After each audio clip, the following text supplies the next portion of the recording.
perspectivas del contador público, caso Colombia-Perú, a cargo de la magíster Lorena Gutiérrez Medina, contadora pública, magíster en administración de la Universidad de San Buenaventura, sede Bogotá, y del docente magíster Richard Brown Jara, contador público, magíster en tributación. Yo voy a tener el honor de poder presentar a el que les habla, es el doctor Hugo Gallegos Montalvo. Muy bien, entonces el objetivo de este conversatorio es conocer y comparar las experiencias, retos y oportunidades que enfrenta la profesión contable en Colombia y Perú, a través de la visión de destacados profesionales de ambos países. Tendremos 2 exposiciones y al finalizar, un espacio para preguntas e intercambio con los participantes. En primer lugar, nos acompaña la magíster Lorena Gutiérrez Medina, contadora pública y directora del programa de Contaduría Pública de la Universidad de San Buenaventura, sede Bogotá, quien compartirá con nosotros la perspectiva de Colombia. Además, ella tiene una data experiencia no solo en la Universidad de San Buenaventura, sino en otras universidades, como docente, como directivo, también, ¿no?, como la Universidad de Cundinamarca, y además es una destacada contadora dedicada al término académico y también en temas de investigación. También nos honra la presencia del magíster Richard Brown Jara, contador público y docente destacado de la Escuela Profesional de Contabilidad de la Universidad Autónoma del Perú, quien expondrá la realidad y los desafíos en nuestro país. Es de la profesión de la carrera de contabilidad, es auditor independiente, colegiado del Colegio de Contadores Públicos de Lima, también ha sido expositor del Colegio de Contadores Públicos y tiene más de 20 años en la experiencia de la auditoría. Y ha sido paz director del Colegio de Contadores Públicos de Lima. Y a nivel de conferencias, pues él tiene una data experiencia a nivel de lo que son conferencias tanto nacionales e internacionales. Muy bien, entonces vamos a dejarlos, ¿no? Y vamos a darle en primer lugar el pase a nuestra invitada de gala desde Colombia, la magíster Lorena Gutiérrez Medina, que contará con un tiempo de 20 a 25 minutos. La palestra es vuestra, estimada colega. Bueno, muchísimas gracias, doctor Hugo. Qué gusto saludarlos nuevamente, verlo aquí. En este ejercicio académico es importante recordar que tenemos un convenio de doble titulación entre la Universidad Autónoma del Perú y la Universidad San Buenaventura, sede de Bogotá. Tengo el honor de acompañarlos en este proceso. Y pues el día de hoy voy a darles a conocer pues algunas experiencias, como lo comentaba, desde lo que es la perspectiva de la profesión contable y puntualmente desde la visión académica, desde cómo en Colombia, a través de las instituciones de educación superior, planteamos la formación del contador público para que atienda los requerimientos del mercado laboral. Entonces, yo le agradezco al doctor Hugo que pues me colabore con el tema del tiempo para efectos de optimizar esta intervención y poder pues tener esa retroalimentación entre los diferentes pares con el doctor Richard que nos acompaña. Mil gracias a las personas que dedicaron este tiempo pues a acompañarnos. Para el proceso. Entonces, nuevamente, mi nombre es Lorena Gutiérrez, directora del programa de Contaduría Pública de la Universidad San Buenaventura. Y voy a darles a conocer muy rápidamente desde la experiencia y desde el ejercicio que hemos venido formando en las instituciones de educación superior como parte de los gremios. Hago parte en estos momentos hago parte de la coordinación de la Mesa Centro, Distrito Capital, de los programas de contaduría pública. Entonces, digamos que hemos hecho un ejercicio muy importante en pro de la profesión. Bueno, es importante tener en cuenta que en Colombia, el contexto histórico de Colombia data desde 1960 en una breve reseña no muy centrada ni muy específica, pero la profesión contable nace desde la estructura de la disciplina de la economía, como la conocemos en el contexto histórico.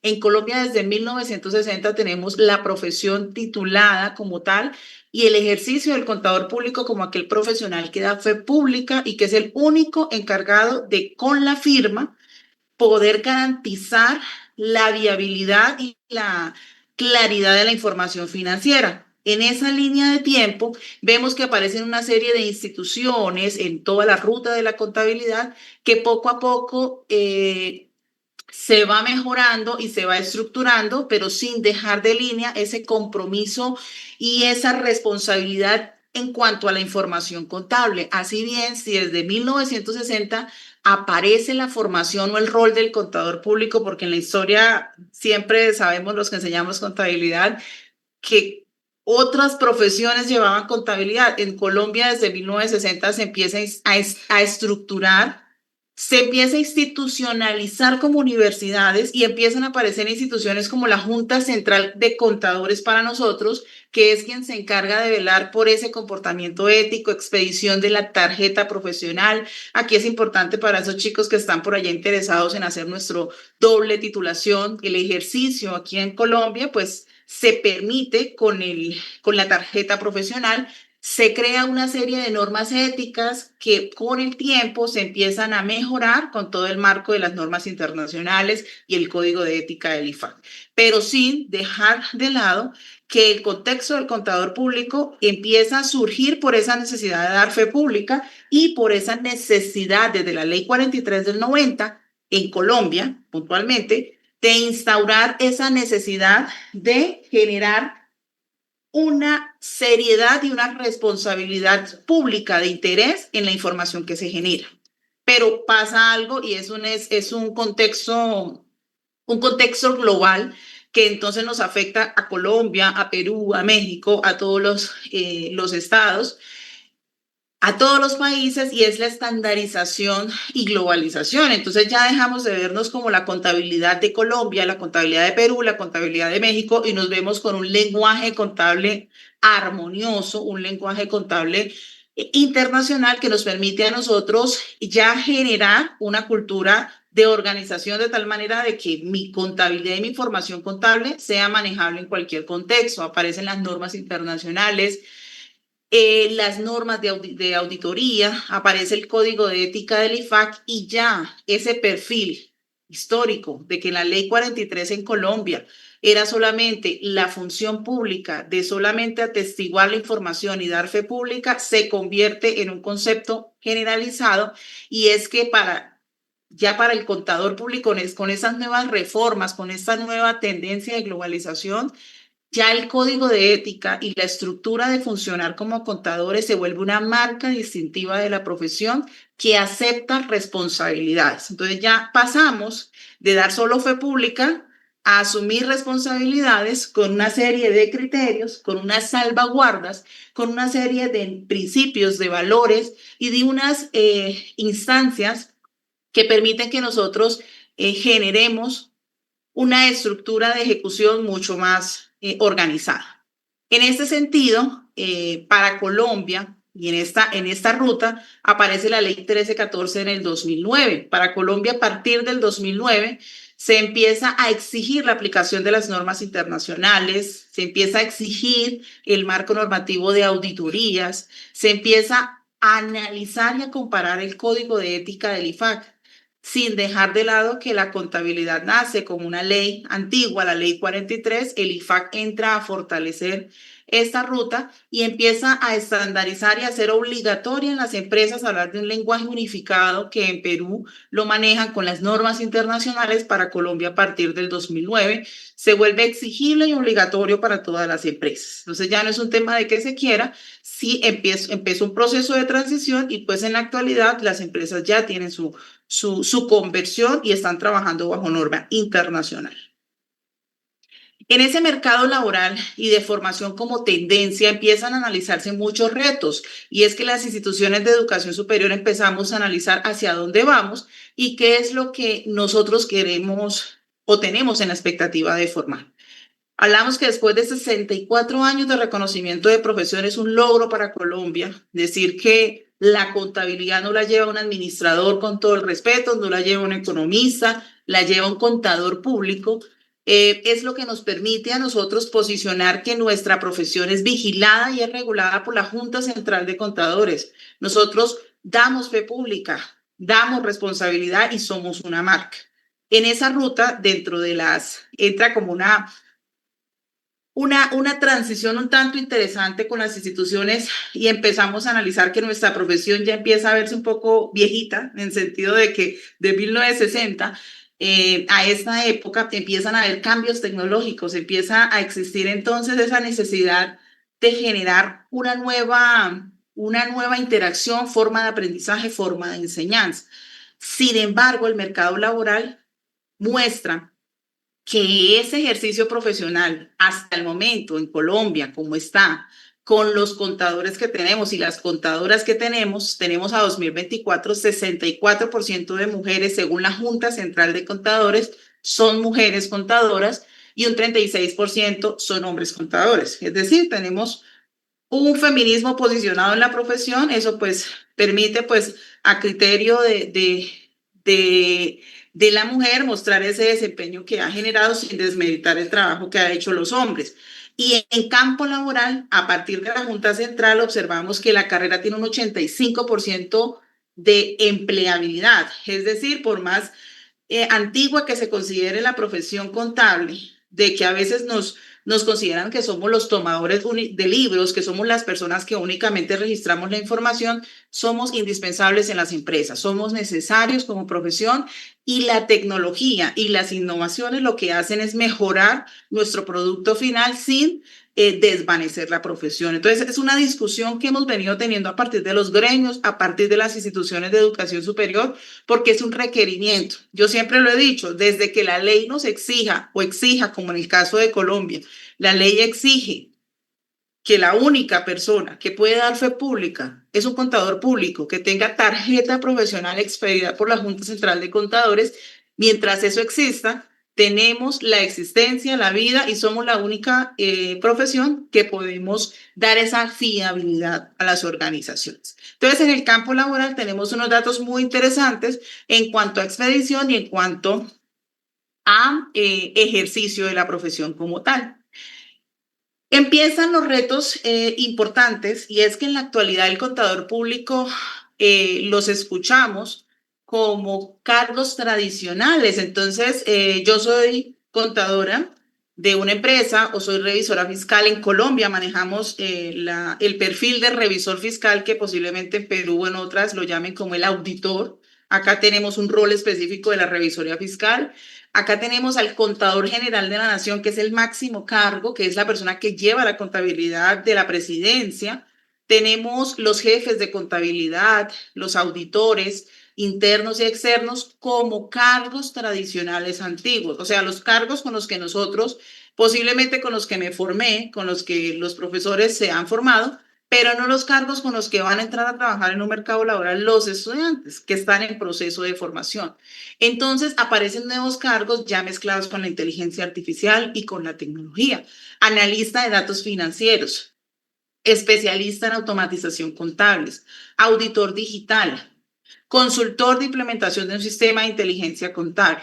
Aparecen esos nuevos cargos que entonces dicen, bueno, y entonces los nombres cambian, el rol cambia, pero la figura seguimos siendo nosotros importantes. ¿Qué es lo que hace esta transición tecnológica en las instituciones de educación superior y qué es lo que hace a nosotros como directivos de programa, como universidades, como profesionales y como personas responsables de generar nuevas generaciones de contadores a las empresas? Y es mirar cómo transformamos esa cultura académica, esa ruta de formación hacia una estructura competente y pertinente, sin obviamente olvidar la naturaleza y la esencia que es la contabilidad. En ese sentido, aparecen unos retos muy interesantes que es la disciplina contable desde una perspectiva ética del Código de Ética Internacional, que es nuestro IFAC. Y esta perspectiva es ética nos recuerda que nosotros somos una marca distintiva, que nosotros estamos aceptando responsabilidades al ejercer un encargo de trabajo contable, que nosotros cuidamos nuestra imagen con unas salvaguardas profesionales y eso nos hace pensar en una profesión contable un tanto sin desmejorar o sin eliminar parte del trabajo operativo, pero nos hace, se nos hace revisar, nos hace a nosotros evaluar y revisar, pues básicamente cómo mezclamos esa estructura humana en nuestro reto profesional, las normas internacionales, las tecnologías, la IA, aplicada a las diferentes líneas, aseguramiento, contabilidad, impuestos, la parte mercantil laboral, la estructura, por ejemplo, de las cámaras de comercio o el régimen que se encarga de registrar las empresas no van a estar en físico, van a estar en digital. Esa ruta del derecho fiscal, ¿cómo lo podemos enmarcar? Entonces empieza a trabajarse un tema de habilidades blandas, por ejemplo, la parte ambiental y responsabilidad, reporte de sostenibilidad es un elemento importante. En Colombia empieza a aparecer y cabe resaltar, cada país tiene su institución que se encarga de avalar las competencias académicas. Entonces aparece el boom de las tecnologías, aparece la inteligencia artificial, aparecen entonces los distintos retos que requieren las empresas y las empresas requieren personas analíticas de datos, requieren personas dinámicas, requieren conocimiento en IA, en Big Data, en analítica de información. Y entonces las universidades, ¿cómo nos preparamos para afrontar esta perspectiva? A nivel Colombia, tenemos el Instituto Colombiano para la Evaluación de la Educación, que se llama ICFES en Colombia. En Perú, pues tendrán su equivalente. Dentro del ICFES es la institución que se encarga de darnos los lineamientos como universidades y de avalar institucionalmente que el estudiante que salga de una universidad colombiana presenta unas pruebas que le permiten clasificar y acceder a un requisito para obtener cualquier título de educación superior. Entonces ya hay un reto indispensable y es hacer que el estudiante deje de pensar de forma operativa, que el contador público del futuro, con la tecnología, con la IA, con todos los formatos, estructuras, que todos se lo hacen, que las declaraciones se lo hacen, nos empieza a exigir que tengamos una formación más analítica, más basada en casos, más basada en afirmaciones y en situaciones actuales. El ICFES en Colombia tiene un reto de la mano con las instituciones de educación superior y nosotros de la mano con los estudiantes que van a ser parte del proceso de formación. Y es que ellos se encargan de centrar esa educación a partir de unas competencias, entendiendo como esas habilidades que espera la empresa. Entonces, ¿qué competencia voy a generar en el estudiante a partir de unas preguntas que son unas afirmaciones, que vienen siendo unas situaciones de casos? Y a partir de unas evidencias, que es cómo va a actuar el estudiante o próximo graduado frente a una situación. Ahí sí, por ejemplo, entonces tengo un tema fiscal en una empresa que sería yo cómo resuelvo un requerimiento por indagación de un mal cálculo de un impuesto. Esa sería la competencia. En las afirmaciones yo le presento al estudiante las distintas situaciones, entonces las situaciones que puede haber una sanción por tal y por tal valor. Y en las evidencias yo le digo al estudiante, usted A, responde, B, se esconde o se va por otro lado o escribe de esta manera y le presento alternativas. Bajo ese modelo de formación es como las universidades en Colombia estamos orientadas a organizar cada una de esas rutas de formación, sean aseguramiento, sean impuestos, sea en finanzas, sean costos, sean contabilidad, basada precisamente en esa ruta de casos, de situaciones y de alternativas de cómo yo, si fuera ya un contador en ejercicio, cómo voy a solucionar. Entonces, en ese reto, el ICFES estructura una serie de rutas, de preguntas en el marco de control contable, que es lo que en Perú ustedes conocen y que en Colombia conocemos como la regulación profesional, como la contabilidad bajo norma internacional, como aseguramiento bajo norma internacional, los costos, los presupuestos, las finanzas. Entonces, aparecen unas situaciones precisamente desde el caso, desde la alternativa y desde mi posible actuar para yo generar una respuesta de una forma responsable. Bajo ese modelo, las universidades en Colombia planteamos entonces una estructura. Entonces, yo aquí les muestro, por ejemplo, algunas competencias de las cuales todas las universidades en Colombia nos articulamos. Y es, por ejemplo, el estudiante debe conocer la teoría y la epistemología contable. Parece raro que uno y la teoría, pero ¿cómo la implemento? ¿Cómo la articulo? Los modelos regulativos, cómo aplico el sistema de información en la toma de decisiones, cómo aplico la norma tributaria de Colombia, que tendrá un marco diferente, cómo aplico los conceptos y distintos modelos de aseguramiento, cómo impactan las decisiones financieras en mi organización, cómo evalúo el impacto de la posición futura, la posición presente. Empiezan a existir estas competencias que el ICFES como órgano rector nos delimita a cada universidad y nosotros bajamos a partir de modelo a nuestros estudiantes. Entonces, empiezan unos retos interesantes y esos retos van de la mano de los gremios y de ASFACOP. ASFACOP es la Asociación de Facultades de Contaduría Pública, es la que se encarga de organizar todas las universidades en Colombia. La San Buenaventura en estos momentos, Bogotá, tiene la coordinación del capítulo del Distrito Capital en Colombia, con más de 150 instituciones, que cotidianamente entramos a revisar esos retos de la educación. Entonces, hacemos revisión de resultados de aprendizaje basado en casos para poder ir alineados con esa estructura del ICFES. Basamos la inclusión en temas nuevos, criptomonedas, legislación digital, legislación mercantil, certificaciones, es el nuevo reto. La educación escalada, empieza a aparecer un nuevo reto de acortar la educación del contador público. Una tendencia a educación corta, con microcertificación, tendencia virtual. Empiezan a aparecer esos modelos de formación para podernos guiar.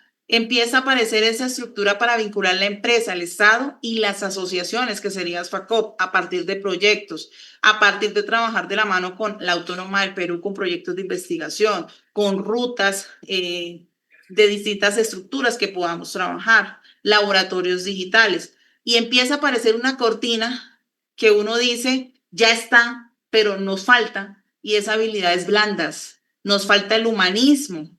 Parece mentira decir, no, nosotros somos humanos y conocemos, y por lo menos nosotros tenemos una formación desde un principio franciscano, que es la Universidad de San Buenaventura, pero esto debe impactar aún más los sílabos y los contenidos académicos.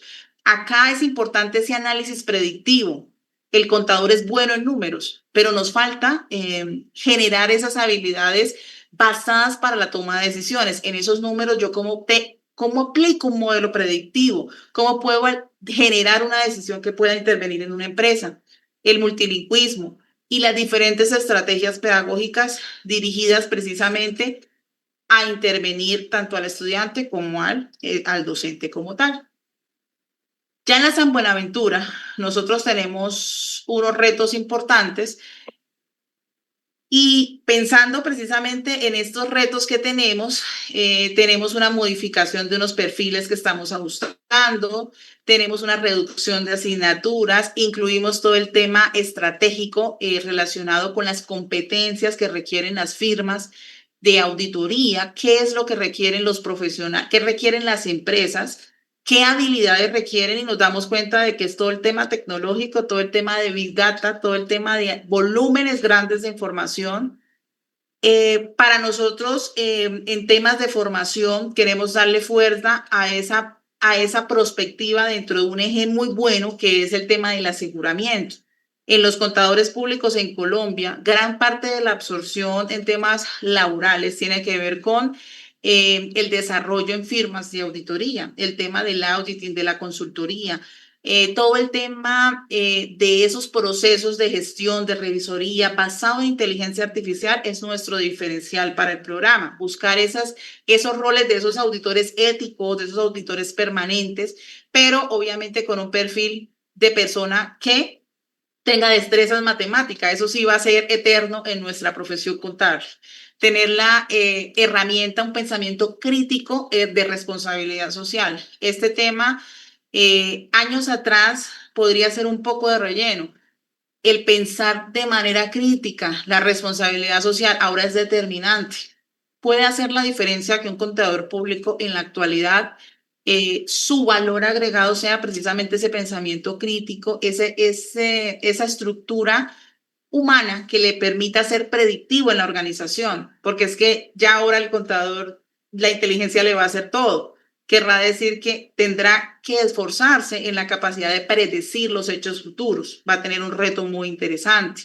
Todo el tema de las certificaciones también va a entrar con un peso importante.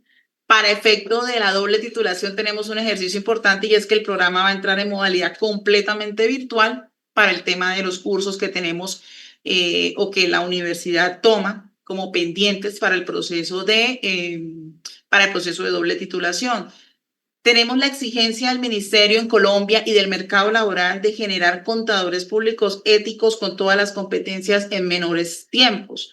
Pero ese menor tiempo no puede sacrificar calidad. Y acá es donde las universidades tenemos el reto de generar esas diferentes estrategias, medios educativos, objetos virtuales de aprendizaje, rutas basados en casos, alineación de modelos basados en experiencias duales, que es hacia donde vamos trabajando y que tiene que ver con articular la empresa, pero no simplemente en el concepto que lo conocemos, yo hago el convenio con la empresa y ya. No, articularla es donde hay una responsabilidad mutua, es decir, que el representante legal pone el estudiante y los casos van aplicados a la empresa. Entonces ya tendríamos un compromiso diferente.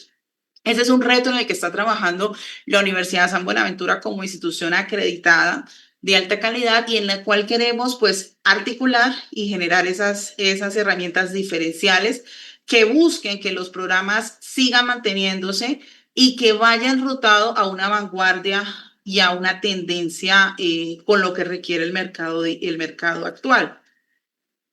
A partir de esto, nosotros vamos a sacar unas microcertificaciones iniciales que tiene que ver con analítica de datos con IA para todo el tema de razonamiento lógico, matemáticas, estadística. Queremos trabajar el tema de certificaciones en dos software contables muy utilizados, que es Sigo Nube y el ISA-NIFT. Eso lo vamos a articular como valores agregados para el estudiante que quiera obtener esa cualificación con el simple hecho de estar en nuestro programa o de acompañarnos en doble titulación y el tema de SARLAF, que es un tema de prevención contra el lavado de activos para el tema de auditorías y aseguramientos de la información. Es importante, pues, conocer que en Colombia uno de los valores agregados en la formación del contador es precisamente generar esas cualidades en certificaciones que pesen en la hoja de vida y que permitan que el estudiante pueda tener una competencia adicional en su hoja de vida. Entonces aquí entramos como en un proceso de revisión constante, de generar alguna de las estrategias, incluso con la dirección de la Escuela de Contabilidad estamos organizando un ejercicio muy interesante con uno de nuestros software que se llama Sigo Nube. Ese software está implementado completamente en plataforma virtual y se va a generar un trabajo en el marco del convenio para que puedan acceder a este ejercicio de certificación a través de pues, la experiencia de generar el software, a través de un modelo COIL y a través de todo este ejercicio de cómo es interactuar en uno de los paquetes contables más utilizados en Colombia, que es el Código Nube. Ese es como a grandes rasgos esto de la perspectiva, porque el tema es muy amplio. Aquí hay algunos aspectos que hemos revisado desde la Junta Central de Contadores, desde el Consejo Técnico de la Contaduría. Es básicamente, pues no quería extenderme mucho en cuanto a la ruta de la información. Cuando hablamos de la perspectiva, me voy a términos históricos, a términos de artículos, pero quise hacer un resumen un tanto operativo, preciso, de cómo estamos observando la contabilidad como gremios, como asociación de contaduría, asociación de facultades de contaduría, cómo la estamos viendo desde universidad, cómo la estamos viendo en relación en ese contexto de empresa, universidad y Estado. Entonces, básicamente vamos enrutados a alinear esa necesidad nos está exigiendo futuro contador, que es nuestro estudiante, y ese reto precisamente centrado en resultados de aprendizaje, en evidencias y en esas situaciones de complejidad que nos ponen las situaciones de las empresas y que a través del ICFES en Colombia queremos alinear de tal manera que el contador sea crítico, sea predictivo, sea analítico y se apoye de los números para poder generar soluciones. Entonces, eso es lo que se quiere del contador público en Colombia. Tenemos un reto muy importante en el cual vamos trabajando cada vez de manera articulada con el Estado, con las universidades que tenemos de la mano, con la Universidad Autónoma y con otras que tenemos convenio, precisamente porque el contador tiene un contexto internacional, nos aterriza posiblemente o nos separa un contexto fiscal ya por temas de presidentes, por temas de marcos normativos. Nosotros tenemos unas reformas tributarias en Colombia que cambian constantemente. Estamos a puertas de un proceso de reforma tributaria, salimos de un ajuste en reformas laborales que tienen un impacto significativo en la nómina, que obviamente es un tema demasiado amplio, pero obviamente son aspectos que empiezan a hacer esos efectos en esa formación de esta profesión tan bonita, tan cualificada, tan responsable, que es ser el contador público de una organización. Ser el contador público exige un compromiso, una ética y exige un modo de actuar donde a nosotros en Colombia nos vigila la Junta Central de Contadores, que es una entidad adscrita al Ministerio de Industria y Comercio y de la cual, aparte de darnos la licencia, como dicen ustedes en Perú, nosotros es la tarjeta profesional, se encarga de velar porque tengamos ese precepto ético que nos enmarca en Colombia la Ley 43 del 90 y el marco del Código de Ética del IFA. Esa es la estructura que estamos planteando desde la perspectiva de la profesión contable, obviamente desde una revisión académica y de la visión que estamos planteando como gremios y como universidades. Doctor Hugo, muchísimas gracias por este espacio de intervención. Mil gracias.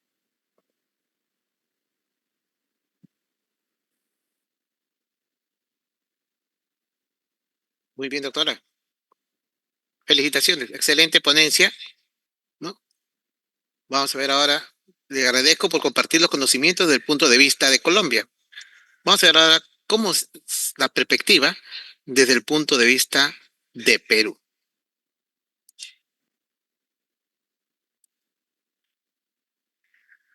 Bien.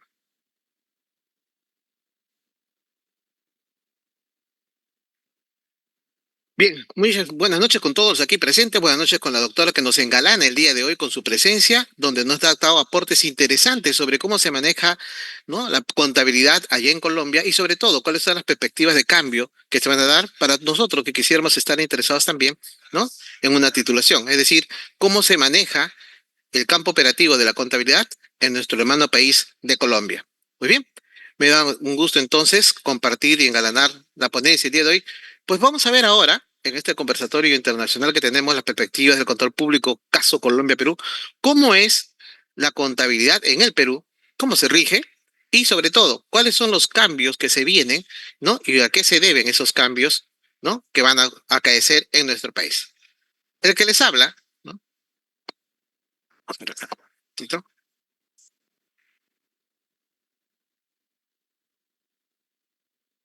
La perspectiva del control público.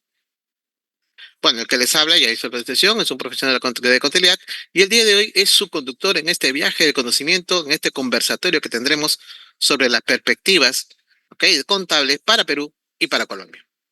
Bien, vamos a ver entonces, la doctora hizo una excelente ponencia y obviamente no podía quedarme atrás, ¿ok?, sobre la historia de la contabilidad en Colombia, cómo se fue. Pues bien, haré un pequeño review también de cómo nace la contabilidad en nuestro país, en Perú. La profesión contable en nuestro país pues tiene sus orígenes antiguos en el uso de los quipus en el Imperio Incaico, pero se profesionalizó formalmente el 11 de septiembre del año de 1959 con la ley 13253, que elevó a los contadores técnicos a la categoría de profesionales, es decir, la ley de profesionalización de la carrera de contabilidad. Es con esta ley que se da paso también, ¿no?, a la creación del Colegio de Contadores Públicos de Lima, y esto fue clave ya que fue una entidad regulatoria, ¿ok?, donde el Consejo Normativo de Contabilidad estableció los lineamientos para aprobar las normas internacionales de información financiera y otros marcos contables que nosotros los contadores aquí en el Perú usamos. Asimismo, cabe acotar algo interesante, que la ley fundamental que rige la profesión contable en el Perú, ¿no?, es la ley 28951. Es una ley que fue promulgada en el 2007 y actualizó la ley de profesionalización del contador público del año, ¿no?, la ley 13253, la del año 59. Esta ley, ¿no?, que ha sido recientemente aprobada en el año 2007, ¿no?, estableció y amplió las competencias de los contadores públicos, permitiéndoles también planificar, organizar, supervisar, dirigir la contabilidad gerencial y obviamente tanto, ¿no?, y de costos, tanto en el ámbito público como en el ámbito privado. ¿Para qué? Para ejercerla, lógicamente, había un acápite, estar colegiado en el Perú. Es así entonces, ¿no?, que podemos nosotros ver, acá está, acá es justamente un review de nuestro Colegio de Contadores Públicos, donde todos los contadores para poder ejercer la carrera de contabilidad en el Perú pueden hacerlo en los distintos colegios que hay en nuestro país. El que habla pertenece al Colegio de Contadores Públicos de Lima, que recientemente, justamente este sábado, ha habido elecciones para renovar a la junta directiva, que en un periodo de 2 años, ¿no?, va a enmarcar y delimitar todos los lineamientos que tendremos que seguir los contadores para ejercer nuestra profesión desde el punto de vista profesional. Bien, esta es un poquito la introducción, jóvenes, sobre cómo es y cómo fue evolucionando la contabilidad en nuestro país. Pero acá viene, ¿ok?, el desafío. Si bien nosotros tenemos en condición que la contabilidad es quien va a crear la información, ¿no? La contabilidad crea la información, veamos, imaginémoslo que es como una construcción en donde los ladrillos vienen a ser los asientos contables, ¿no? Y obviamente el cemento, ¿no?, vienen a ser las NICs, las normas contables, que va a solidificar esa construcción. Y de ahí sale la información contable. Y dependiendo de qué tan fuerte sea la base, es que entonces será fuerte la información que se precise. Pero lógicamente también, ¿no?, tiene que verse si esa información que se está haciendo es confiable. Y es que ahí nace entonces también el valor de la auditoría. ¿Qué es la auditoría entonces? Es quien va a velar si la información que se ha creado, se ha eh, dado, es confiable para una correcta toma de decisiones. Veámoslos entonces como que el contador es quien construye la información, es como el maestro constructor, y el auditor es como el ingeniero, quien a través, ¿no?, de los planos que vendrían a ser las normas de auditoría, pues va a verificar, ¿no?, si esa construcción está correcta, suficientemente fuerte para poder alinearse con la toma de decisiones. Haciéndonos este alcance, jóvenes, entonces vamos a ver con el panorama actual de la auditoría que tenemos en el Perú. La auditoría en el Perú ha experimentado un crecimiento gradual en los últimos años, impulsada por la creciente regulación y el mayor interés de las empresas por la transparencia y la buena gobernanza. ¿Cuáles son las principales tendencias que se están dando acá? Primero, aumentar la demanda por auditorías de calidad, enfoque en la prevención de fraudes y mayor incorporación de la tecnología. Perdón, profesor, enfoque en la prevención de fraudes, sí. Y es justamente lo que ahorita va a venir para igual a conversar con ustedes, que abrió una nueva arista en la auditoría, que es la auditoría forense en nuestro país, que ya está creciendo y está teniendo un nuevo enfoque cada vez más fuerte para, obviamente, lo que ejercemos la carrera contable y sobre todo la de auditoría. Otro desafío actual, ¿no?, es la falta de uniformidad en la aplicación de las normas de auditoría, ¿no? Hay una competencia desleal y dificultades para acceder a esa información que es confiable para la toma y correcta construcción de la información contable en nuestro país. También las oportunidades emergentes. Hay un mayor interés por las auditorías internas y la mejora de los sistemas de control interno. A través de las auditorías internas, acordémonos que es la auditoría del acompañamiento del proceso de la gestión. Es la auditoría que, incito, es concurrente, es decir, va a haber alguna situación que no sea correcta y la va a corregir, la va a mandar para que se pueda llegar al objetivo trazado al inicio, ¿no?, del año de la gestión. Ahora bien, ¿esto qué dio? Pues bien, ¿dónde se va a aplicar? Sectores claves que en nuestro país va a haber esta nueva tendencia: en los sectores financieros, el sector minero, el comercio exterior, el sector de la tecnología. Ahora viene con la IA, con la inteligencia artificial, que va a demandar, como lo dijo la doctora, capacidades blandas y algunas otras actitudes que tendremos nosotros que estar preparados. No veamos la inteligencia artificial, jóvenes, como que nos va a reemplazar. No, veamos la inteligencia artificial como una herramienta que va a potencializar las actitudes que nosotros tenemos para agilizar, ¿no?, el proceso de la información que vamos a brindar. ¿No? Puedo hacer todo, me puede ayudar a preparar los informes, mejorar la calidad de la presentación, la calidad de la redacción, que obviamente mejora la imagen que yo voy a mostrar a los demás, ¿no?, que me dieron su confianza.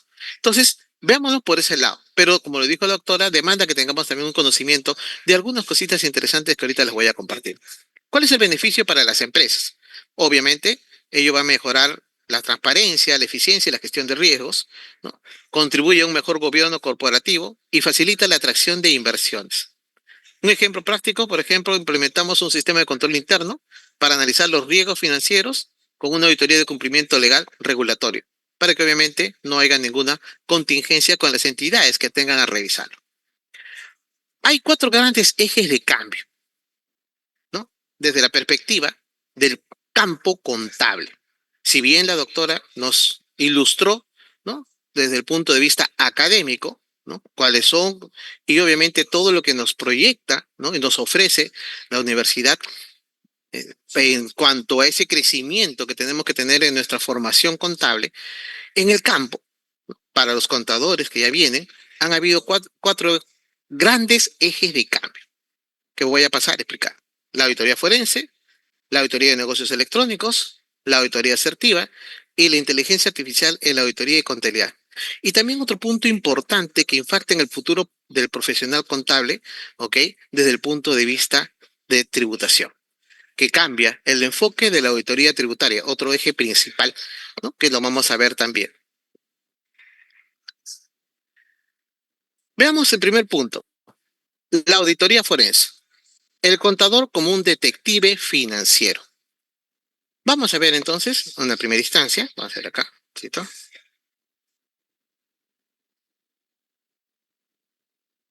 Acá está,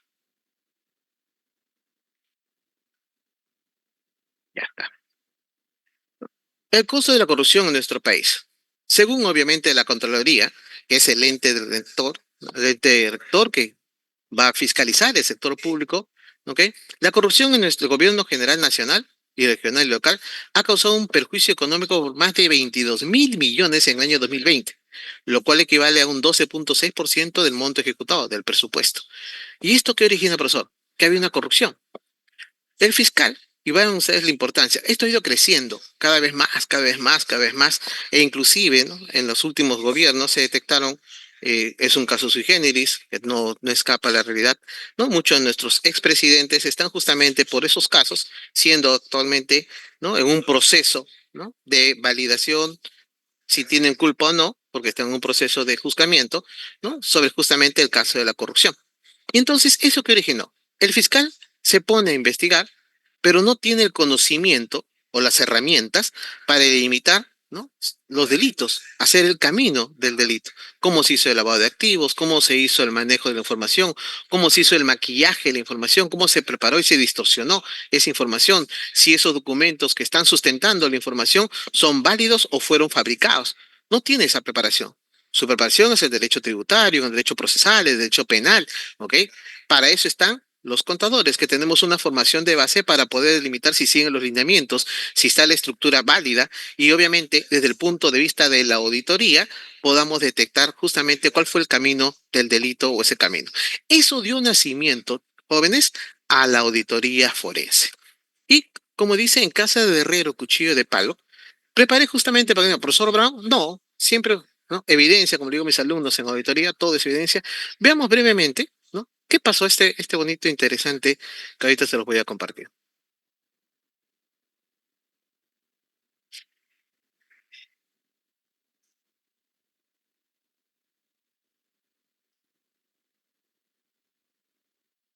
No. Un ratito, vamos a ver acá.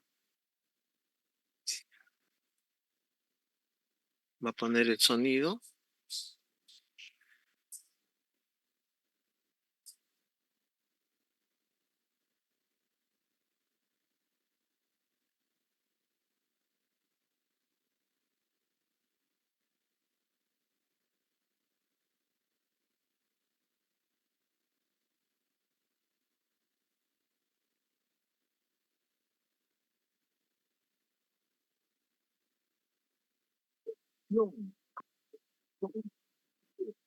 Puntos fantasma, gestión con proveedores, sobrevaloración de gastos, consultoría de proyectos, vende, contrataciones cuestionables, personal no calificado, repartija de dinero, abuso contra los pequeños contribuyentes. Esta mañana la jefa de la zona, Tania Quispe, justificó el reciente incremento de su remuneración de 15.000 a 25.000 soles mensuales. El incremento en sí, comprenderán, es bastante pequeño, bastante pequeño. En los siguientes minutos usted conocerá la situación real en la que deja la ciudad el gobierno de Ollanta Humala. La misma ciudad que tuvo como jefa durante 4 años a Tania Quispe, la célebre prima de la vida.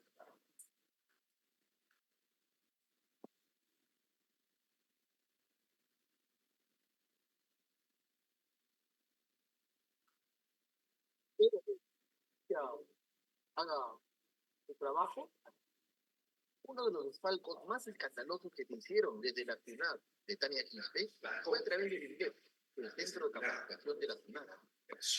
Existía un procedimiento mediante el cual el trabajador solicitaba una capacitación propicia a una circunstancia determinada. Por ejemplo, usted va a ver temas de computación específicos, pedía que lo capaciten en Excel, en cualquier tipo de sistema informático. Bajo esa modalidad de fraccionamiento individualizado en cada trabajador, que hacía pasar estos contratos millonarios, ¿cierto? Obviando la ley de contrataciones del Estado y haciendo firmar al trabajador. A ver.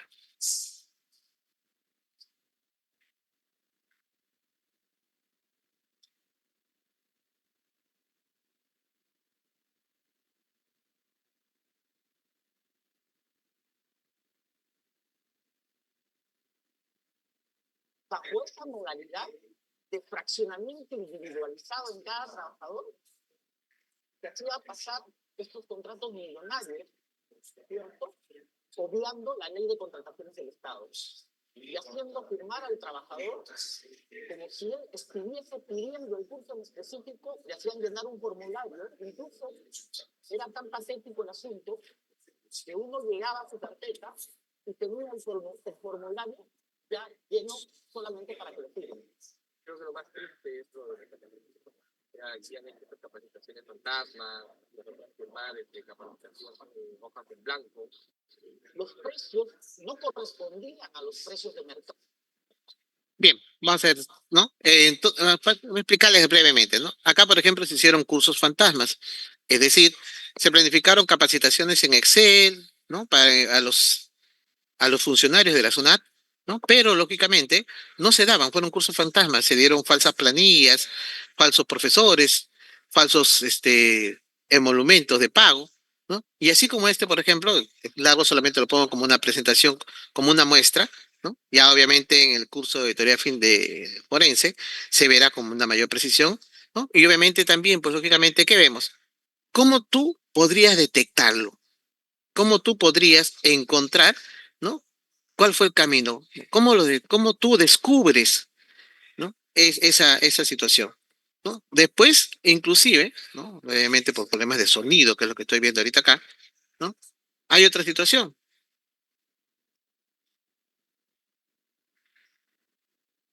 Hubo una licitación, ¿no? Donde se presentaron para un curso de capacitación, cómo trabajar en equipo, ¿no? Se evidenció que habían, pues, lógicamente, en las entidades pirámides, ¿no? Eh, Participaron la Universidad Pontificia Católica del Perú, con un importe de 3.700, ¿no? Y otras, ¿no? Y un proveedor llamado Lego Educación a Distancia, con una suma de 35.408, ¿no? ¿Y quién creen ustedes, ¿no? Que ganó?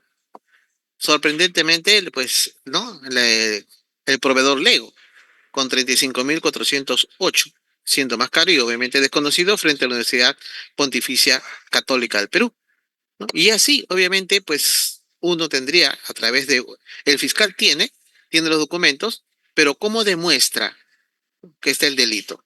¿Cómo demuestra que tú lo ves a primera vista? ¿No? ¿Cómo demuestras que ello, ¿no? ocurrió? ¿No? Y así. por el estilo. Regreso nuevamente para poder, ¿no?, compartir por problemas mayor. Regresamos.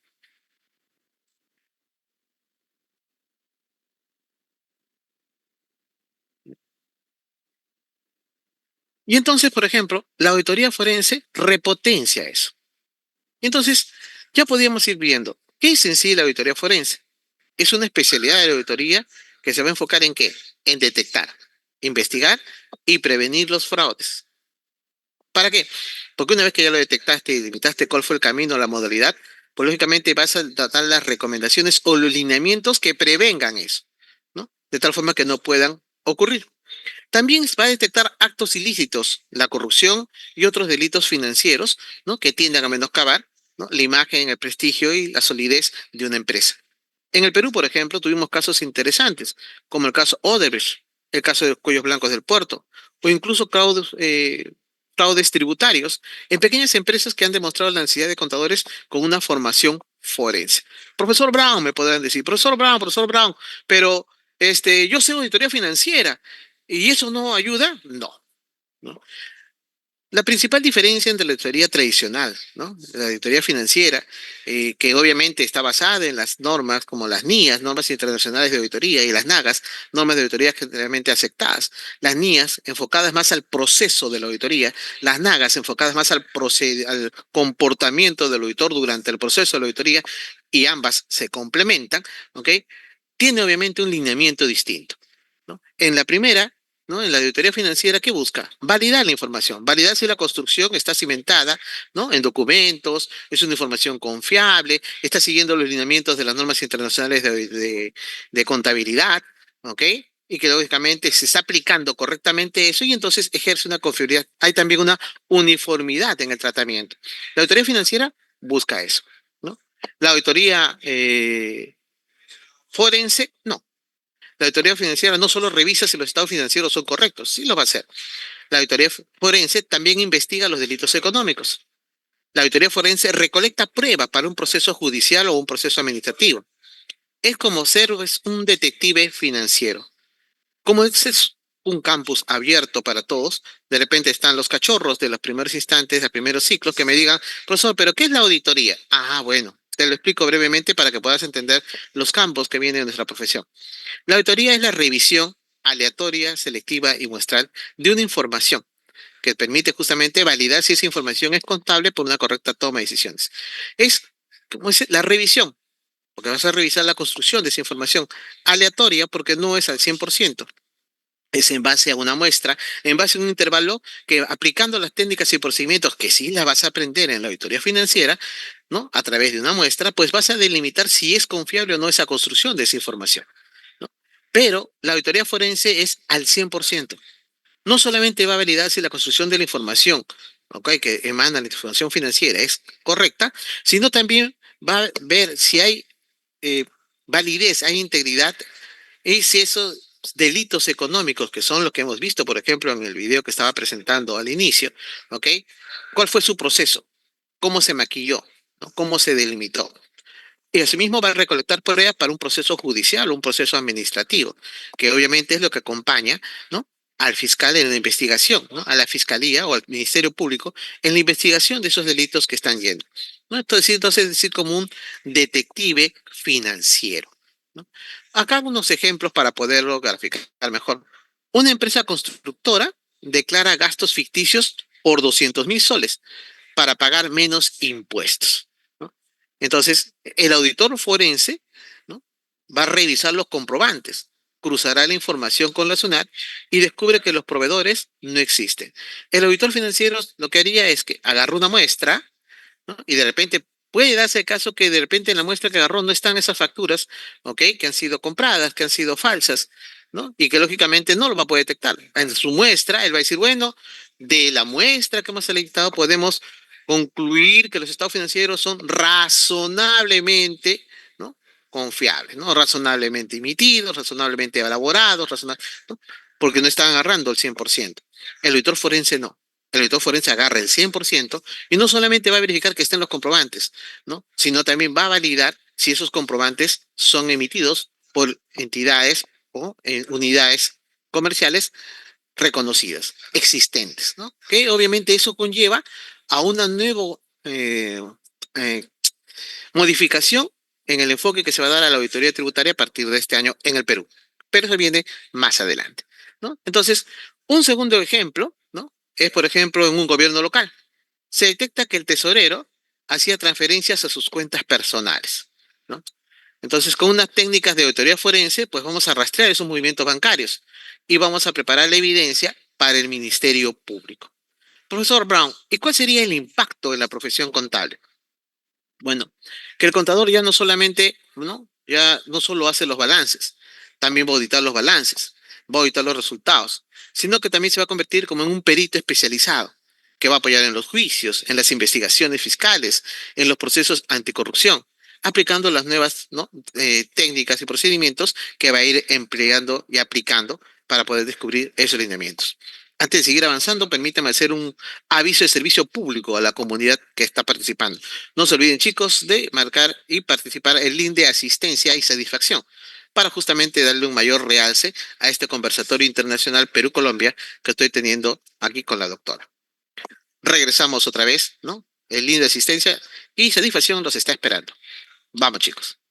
Profesor, ¿y alguna técnica de auditoría forense que sea diferente a la auditoría financiera? Pues bueno, la entrevista forense. La entrevista forense es una técnica de investigación en donde el auditor forense entrevista a las personas claves. Pueden ser el empleado, proveedor, cliente, para tener información. ¿Cómo se utiliza? Haciendo, ¿no? Se te forma, ¿no? En hacer preguntas abiertas para primeramente obtener una información natural. En caso que tú detectaras algo que obviamente te puede dar lineamiento, una sospecha o una pista, como se dice cuando uno investiga, pues no lo dices, ajá, ya caíste, no. Lo dejas que siga hablando, tomas nota, ¿ok? Observas gestos, ¿no? Vuelves a preguntar después, más adelante, ¿ok? Notas contradicciones, ¿no? Y vas viendo si hubo o no coherencia en el relato, ¿no? Comparas testimonios entre varios entrevistados para ver la trazabilidad de la información. Cuando encuentres distintas versiones de la información que te van a dar sobre un mismo punto, vas haciendo tu cuadro comparativo para encontrar esas diferencias que vas a graficarlo después en el seguimiento de la pista que vas a tener. Un ejemplo práctico en el Perú, por ejemplo, el famoso caso de Qualifarma, ¿no? Que algunos, ¿no? Proveedores entregaron alimentos en mal estado. El auditor forense, ¿qué hizo? Entrevistó a los responsables del almacén, a los choferes de transporte, a los directores de colegio y detectó contradicciones. El profesor decía que entregaba alimentos completos, pero los auditores afirmaban que las raciones llegaban incompletas. Esto permitió, pues, confirmar la corrupción y justificar las denuncias, ¿no? A través de esta técnica, obviamente, de la entrevista forense, viendo comportamientos, viendo contradicciones, ¿ok? Fue validando la trazabilidad y encontró, pues, ¿no? Distorsiones que le validaron como una prueba, que ayudaron a una prueba para el fiscal. Otro, por ejemplo, es el análisis digital y forense informático, ¿no? Es la revisión de los equipos electrónicos, los correos, los registros de los sistemas, los teléfonos celulares, las bases de datos, ¿ok? Y obviamente también las famosas redes sociales. Aquí todo el mundo pues pone en su Instagram, ahora está de moda el TikTok, antiguamente era el Facebook, toda la información. Y esa información inclusive la SUNAT lo utiliza bastante para ver obviamente, ¿no? El enriquecimiento ilícito que tiene que llevar a una contingencia tributaria con los contribuyentes aquí en Perú, ¿no? ¿Cómo se utiliza esto? Recuperas correos borrados o archivos eliminados, ¿ok? Analizas a través de software que complementan eso y te puede hacer recuperar esa información. Analizar registros de accesos al sistema, identificas transferencias electrónicas sospechosas, ¿ok? Que obviamente no siguen o no siguen el conducto o no son del giro del negocio. Un ejemplo práctico en el Perú tenemos, en un caso SUNAT, se investigó una empresa que usaba facturas falsas. El auditor forense revisó los servidores y los correos electrónicos, ¿no? De estos gerentes y encontró conversaciones donde se coordinaba pues la creación de proveedores fantasma. Creaban una empresa fantasma para lógicamente, ¿no? Delimitar que diera las facturas y obviamente después que emitía las facturas cerraba la empresa y quedaban pues las facturas como facturas fantasma. La evidencia digital fue usada como una prueba en la denuncia penal a través de este seguimiento que se hizo. Otra técnica es la observación directa y de vigilancia, ¿ok? Acá el auditor realiza observaciones físicas, visitas sorpresas, seguimientos para verificar cómo se realizan los procesos. ¿Cómo lo utilizamos, profesor Brown? Bueno, Asistimos de manera encubierta a operaciones de carga y descarga, ¿no?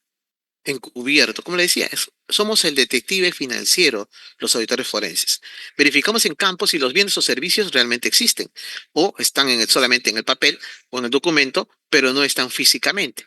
Eso, admitamos las pruebas, reunimos la información y procesamos para después hacer el cruce, ¿no? El cruce de en qué momento llegó al almacén, con qué guía de remisión, lo contrastamos con la orden de pedido, hacemos un seguimiento para ver en qué momento ingresó, si ese ingreso a su vez hubo una cancelación, si esa cancelación fue bancarizada, y hacemos el seguimiento para encontrar la contradicción. Una vez que encontramos la contradicción, obviamente involucramos a las personas involucradas y llamamos a las personas involucradas para ver su trazabilidad, es decir, recoger sus testimonios para ver si hay concordancia o hay divergencias. Si hay divergencias, punto para nosotros. Un ejemplo práctico en el Perú, ¿no? Es, por ejemplo, en una empresa industrial de Ica, el inventario mostraba pérdidas de uvas. El auditor forense realizó visitas sorpresas al almacén y detectó entonces, ¿no? Encubierto él, que los trabajadores sacaban cajas de fruta escondidas en camiones de transporte. Observó asimismo que la física cargada. Con esta evidencia se confirmó el robo sistemático, pues que se hacía de los inventarios, ¿no? Resumiendo, en este primer punto, primer enfoque de la auditoría forense, ¿no? Tenemos entonces las técnicas de las entrevistas forenses, que detecta contradicciones y obtienes una información clave. La técnica del análisis digital e informático, que revisa los correos, borrados o no. Los logs, los celulares, las redes sociales. La observación directa y vigilancia, en donde a través de un encubrimiento o visitas sorpresas, hace un monitoreo físico para poder detectar inconsistencias y obviamente tener una pista para, ¿no?, su trazabilidad. Un ejemplo peruano vimos con los proveedores de Qualifarma que entregaban alimentos incompletos, ¿no? O el descubrimiento que la SUNAT hizo de las facturas falsas a través de los correos internos o el robo de uvas, ¿no?, de los empleados, ¿no?, en agroindustria de Ica. Pues bien, el mundo cambió a través de la pandemia. Vimos entonces un nuevo enfoque, la auditoría forense. Pero también fue creciendo un segundo enfoque. Después de la pandemia, ¿no?, hubo una transformación a nivel mundial. Ya no todo era presencial, sino fue virtual. Y entonces ya empezaron a surgir empresas o negocios, ya no con grandes unidades físicas o almacenes físicos que uno podía constatar, o lugares físicos, sino ya eran lugares virtuales. Y entonces empezaron a surgir los negocios electrónicos. Y entonces, lógicamente, para nosotros los contadores, surgió un reto de lo digital, ¿no? ¿Cómo llevas la contabilidad de esos negocios electrónicos? ¿Y cómo validas la información? ¿Cómo validas la gestión? ¿No? ¿Cómo validas, ok, la base de datos que ellos manejan?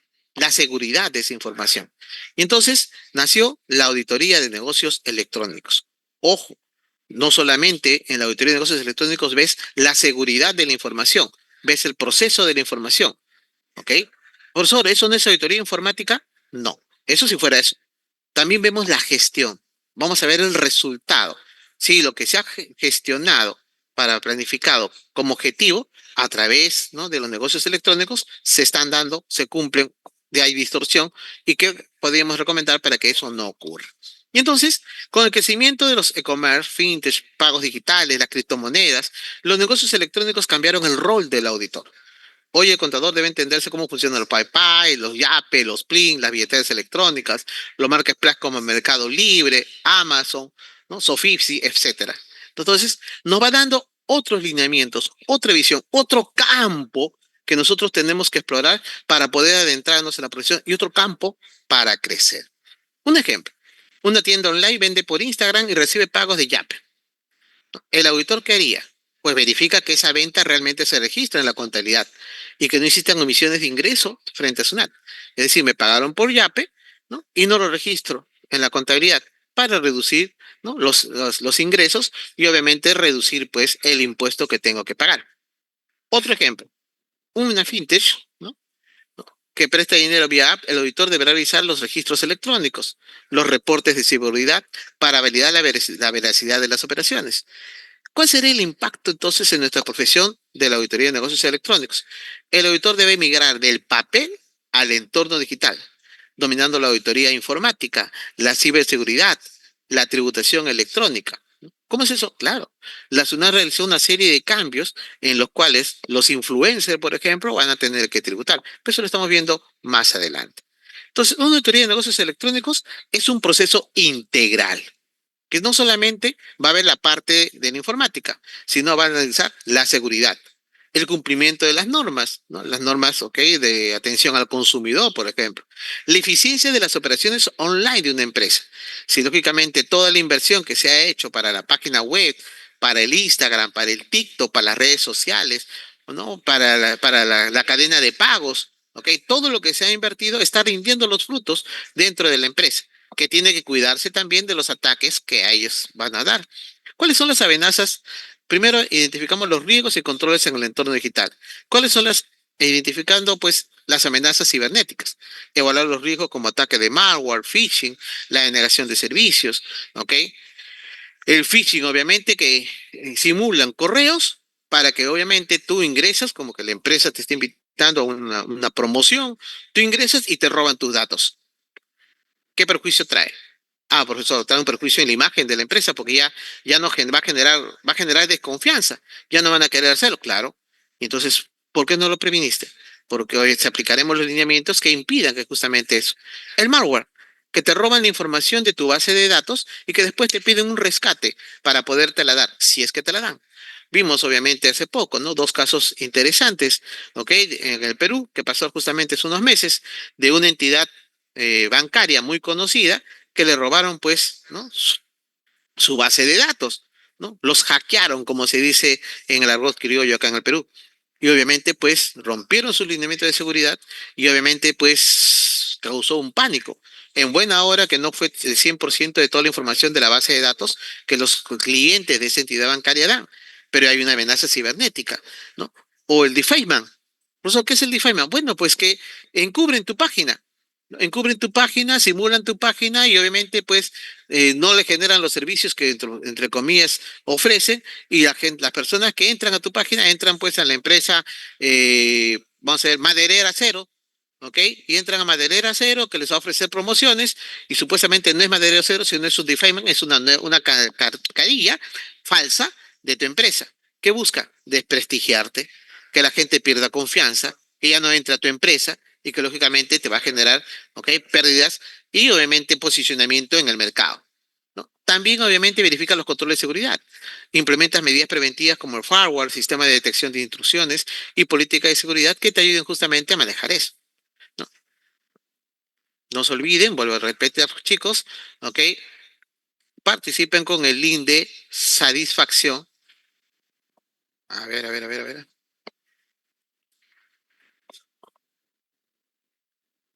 Ya, ya. Ahí, ya. Bien, vamos a ver entonces, ¿ok? Algunos puntos también interesantes. No, Kat, entonces vamos viendo entonces lo que es, ¿no? En la parte del comercio electrónico, pero no solamente eso, ¿no? Pues el tema es amplio, ¿ok? Acá están las normativas de negocios electrónicos que tenemos que ir viendo, ¿ok? Las normas técnicas, los influencers, por ejemplo, en el Perú, los ingresos generados ahora van a tener que pagar la tributación y tributación electrónica, como lo dijo la doctora también, ya en el Perú, por una entidad muy fuerte que tenemos acá, ¿no? La moneda digital y las criptomonedas, ¿ok? Eh, También establece que todo influencer domiciliado en el Perú deberá declarar cómo paga sus impuestos mediante un informe SUNAT, ¿ok? Del 14 de junio de 2022, ¿no? Todo eso de las redes sociales, todo lo que tú pongas en tus redes sociales, va a ser ahora monitoreado por la SUNAT, ¿ok? Cada vez más fuerte, para obviamente, pues, validar el cumplimiento de tus relaciones formales y sustanciales. Pero no solamente eso, hay más, ¿ok? Pero obviamente no quiero alcanzarme o a correr rápidamente acá. El otro punto que viene también cambiar, ¿ok? Es el enfoque de la auditoría asertiva, que es comunicar con un impacto. Es decir, no solamente vas a buscar encontrar los errores, detectarlos, sino comunicarlos de una manera clara y constructiva. Ya no vamos a ver al auditor como el cuco, el que obviamente va a hacer encontrar en qué fallaste y va a informarlo, sino aquella persona que va a encontrar esas limitaciones que pudo haber detectado e implementar mejoras y recomendaciones para que eso no ocurra. Y obviamente llevarlo a otro nivel a la empresa. La auditoría asertiva, entonces, lo que es una auditoría más completa. Por ejemplo, rápidamente, si en una MIP detectamos que no se emiten comprobantes, ¿no? En vez de decir, está mal eso, Ya que tienes multa, tienes infracciones, por no emitir comprobantes, tú no tienes comprobante, multa, el registro está mal, multa, la declaración está mal, multa, el pago basado en la declaración está mal, multa, ¿no? No. El auditor selectivo va a explicarles el riesgo, pues son las multas SUNAT, y darles una solución. Para evitar esa contingencia que usted está desarrollando, corrijamos y usemos la facturación electrónica gratuita que le da la SUNAT. Un segundo ejemplo. Si una empresa tiene desórdenes en caja chica, el auditor puede entonces recomendar un formato digital de control de gastos menores en lugar de criticar a cajero, ¿no? ¿Qué impacto tendrá en la profesión? Que el contador pasa de ser un fiscalizador temido a un consultor de confianza y ayudará a las empresas a mejorar, ¿no? Un cuarto punto, como decimos, vamos por el tiempo, tirando tiempo, hay mucho más lo que preparé, pero bueno, vamos a ver algunos puntos interesantes, ¿no? Entonces, ¿cuáles son los beneficios de la auditoría asertiva? Mejora la gestión de riesgos, identifica y mitiga los riesgos potenciales, fortaleciendo la seguridad financiera y operacional de la empresa. Optimiza los procesos. ¿Por qué? Porque promueve la eficiencia y la eficacia de los procesos internos, generando ahorros y mejorando la productividad. ¿Ok?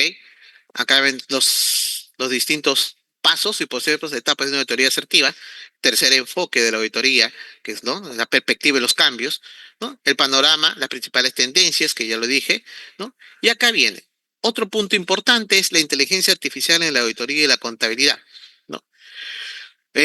¿Por qué? Porque lógicamente va a ayudar, como le decía a ustedes, ¿no?, a agilizar los procesos, hacerlos más efectivos, más eficientes, más eficaces, ¿ok? De tal forma que nos agiliza el tiempo, nos ahorra el tiempo, y el tiempo es oro en nuestra profesión contable y sobre todo en auditoría, ¿ok? Porque nos permite estar en distintos campos y afrontar distintos momentos a la vez. Pero acá quería, ¿no? Otro desafío del contador público peruano, ¿ok? Acá en nuestro país hay una entidad llamada SUNAT. La SUNAT es cada vez más fuerte. Y veamos así, cuanto más fuerte es la SUNAT acá en el Perú, más van a necesitar, pues obviamente, la asesoría de un contador, ¿no? Y eso obviamente nos invita a prepararnos más en la parte tributaria. Acá en unos cambios que se vienen, ¿no?, a futuro acá en el Perú, en la profesión contable. Uno de los cambios fuertes es el sujeto sin capacidad operativa. Me dirá la doctora en Colombia, ¿y eso qué es, profesor Brown? Bueno, es cuando una persona, según la calificación que le ve a la SUNAT, no tiene los recursos económicos, financieros, materiales, humanos para prestar un servicio. Emitió la factura, emitió el comprobante. Ese comprobante sirvió para que la empresa haga el registro. Ese registro sirvió para que la empresa haga su declaración. Si fuera una auditoría financiera, tributaria antigua, pues obviamente sí. Pero lógicamente, ¿no?, como obviamente mediante un proceso de atribución, que tiene un procedimiento de atribución que hace la SUNAT, hace una inspección previa y verifica en campo que esa entidad o ese proveedor no tiene la capacidad operativa para poder brindar el servicio. Y entonces le atribuye la condición de SSCO, sujeto sin capacidad operativa. Y entonces cuando ya lo detectó, ¿no?, ¿qué significa? Que no cuenta con infraestructura o bienes, no tiene activos, no tiene personal, ¿no?, o otra situación objetiva que evidencie que el sujeto no tiene los recursos económicos, financieros, materiales y humanos para prestar el servicio por el cual emitió el documento o la factura que le ayudó a su cliente a sustentar, ¿no?, su gasto. Y no solamente eso, le ayudó a su cliente a adoptar el crédito fiscal. Cuando la SUNAT detecte que esa persona, ¿no?, que hasta el año pasado, bueno, hasta el año pasado no decía, sí, pero me tengo la factura, perfecto, pero eso ya no solamente es validado. Esa persona que le dio la factura no tiene la capacidad para brindarle el servicio. Por lo tanto, su factura es inválida. ¿Qué va a pasar eso, profesor? ¿Cuál va a ser la consecuencia? Gravísima.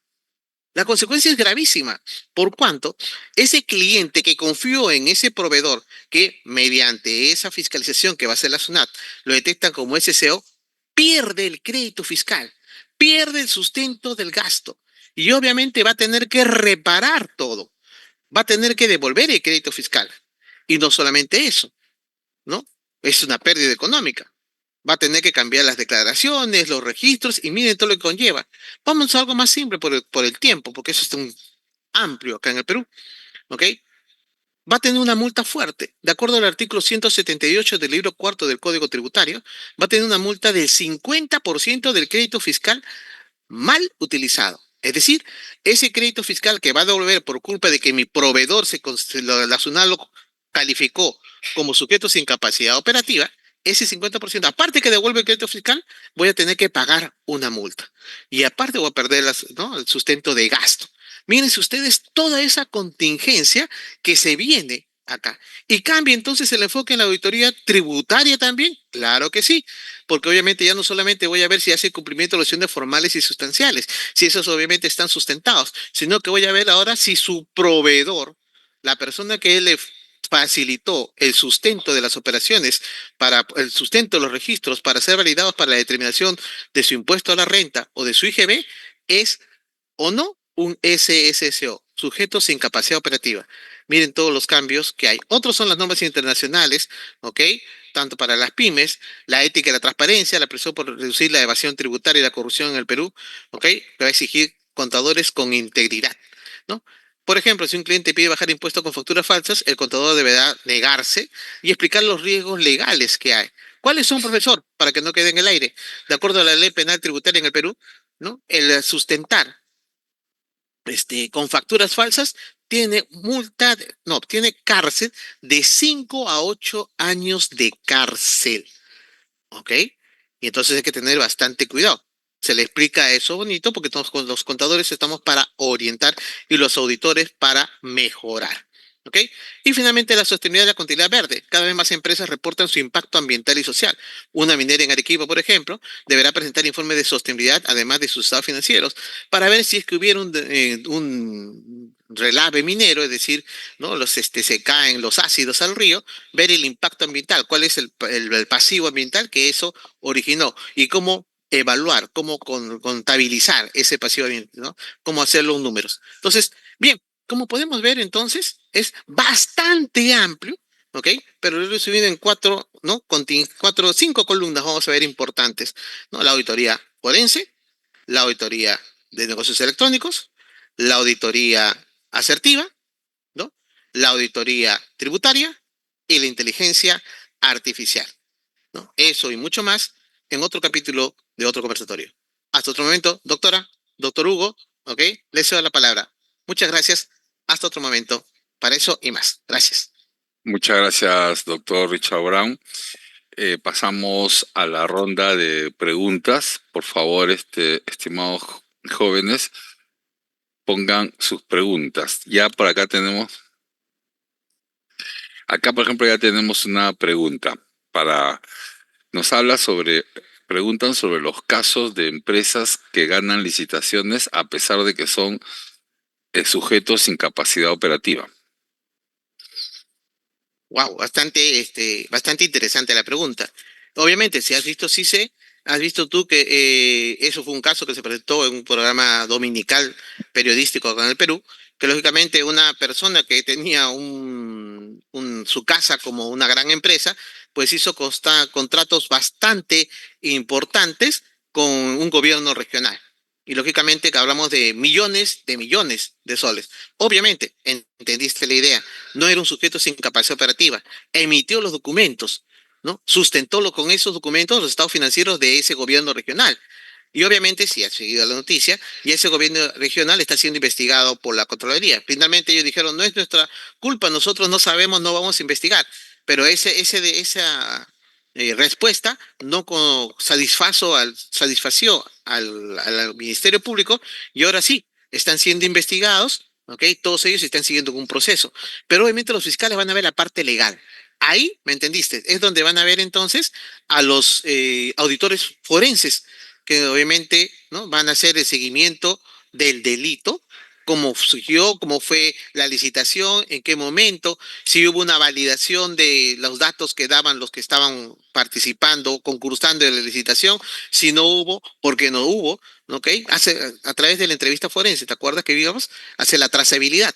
Encuentra distorsiones, encuentra contradicciones y entonces informa, toma nota y se lo pasa al fiscal para que le haga ese seguimiento. Obviamente va a ser un casito interesante, tanto para la auditoría forense como para la auditoría tributaria, porque lógicamente después va a ser los reparos, porque al ser un SSCO que en este momento tú y yo sabemos que es SSCO, pero no ha sido reconocido por SUNAT porque no ha seguido el proceso de atribución. Pero ves, es un caso para ambos, auditoría tributaria y auditoría forense. Muy buena e interesante tu pregunta. Siguiente, por favor. Muy bien, maestro Richard Brown. Tenemos otra pregunta que nos dicen si es que en las universidades Ya se está enseñando la carrera de auditoría forense. Bueno, ok. Tengo la buena noticia para decirles a ustedes y compartirles que la Universidad Autónoma ya, ¿no? Estuve conversando esa vez con la directora. Sí, en la malla curricular de nosotros, de la Escuela de Contabilidad, ya está, ¿no? Auditoría forense, ¿no? Vamos evolucionando. La demanda, ¿ok? De la calle, de nuestra carrera profesional, implica que tomamos nuevos retos y la Universidad Autónoma lo tomó. Ya está entonces en la currícula, ¿ok? El curso de auditoría forense. Prepárense porque se vienen bastantes novedades y bastantes desafíos académicos a ese nivel. Antes que olviden, el link de asistencia y el link de satisfacción, chicos, contamos con ustedes, no nos fallen. Link de asistencia y satisfacción. Continuamos, doctor Hugo. Buenas noches. Muy bien. Ya la siguiente pregunta, eh, ¿qué es lo que usted opina si es que la auditoría, qué efectos podría tener sobre la auditoría? Ahora, y usted también habló del fintech, habló también de la tecnología. ¿Esta tecnología qué influencia puede tener en la auditoría forense? Bien, yo o la doctora, no sé si está la doctora también para que pueda participar. Doctora, buenas noches. Hola, buenas noches. No, pero acá sí creería que me gustaría que viera su perspectiva porque usted lo abordó desde una disciplina específica que es la parte forense. Aquí aclaro, también en la pregunta anterior, la Universidad San Buenaventura para el tema de doble título también tiene en la malla la auditoría forense. O sea que va a ser un equivalente de conversión. Entonces le dejo esas preguntas como la esta y la que está, que son específicas del tema para que pues usted nos amplíe, por favor. Gracias. Ok, bien, gracias. Sí, como le decía a ustedes, en la nueva, vamos a ver, arista de la auditoría, que es la auditoría de negocios electrónicos, pues va a demandar el conocimiento de nosotros, ¿no? De software, sistemas, implementaciones, ¿no? Que nos ayuden justamente a contravenir los ataques, ¿no? De los software, del malware, el troyano, como su nombre lo indica, que es a través, por ejemplo, que es muy difícil, que es un troyano. Me preguntan a veces los alumnos, profesor Brown, ¿y qué es un troyano? Bueno, a través de que se disfrazan, ¿no? Como entraron los griegos a Troya, a través de un caballo, a través de un disfraz, un regalo que le daban a los dioses, ¿no? De reconocimiento de la guerra, y los troyanos lo creyeron y invadieron y entraron por lo bajo a causar daño. Igual, a través de un programa, a través de un phishing, a través de un correo, ¿ok? Entran y te roban la información, ¿no? Y te causan un daño. Entonces, en la auditoría de negocios electrónicos, pues lo que vemos justamente es, ¿no? ¿Qué procesos, qué lineamientos, qué software, ¿no? Me ayudarán y qué medidas tengo que aprender para justamente mitigar esos impactos que me van a causar esos daños, ¿no? Y sí, todo eso es lo que tendríamos que ir aprendiendo. Siguiente, doctor. Muy bien. Doctor David de la Cruz también acaba de levantar la mano y tiene, por favor, doctor David, su consulta. Muy buenas noches, buenas noches, doctor Hugo, buenas noches, doctor Brown, también a la doctora ponente de Colombia. Sí, pues me parece muy interesante este tipo de eventos y felicitarle a ambas universidades por la iniciativa de brindarnos sus conocimientos, ¿no? Solamente para complementar que muy complacido por la noticia de que la Universidad Autónoma va a dictar también esos cursos de auditoría forense, ¿no? Entonces es muy interesante. Sobre la ponencia del doctor Brown he visto que ha hablado mucho sobre los casos de corrupción, los ha nombrado cada uno de ellos, pero quisiera aclarar que esos casos de corrupción no han sido detectados por auditores forenses. ¿No? Son casos que se abrieron en la fiscalía. ¿Por qué? Porque todavía en el Perú estamos justamente tratando de las universidades enseñar esos cursos.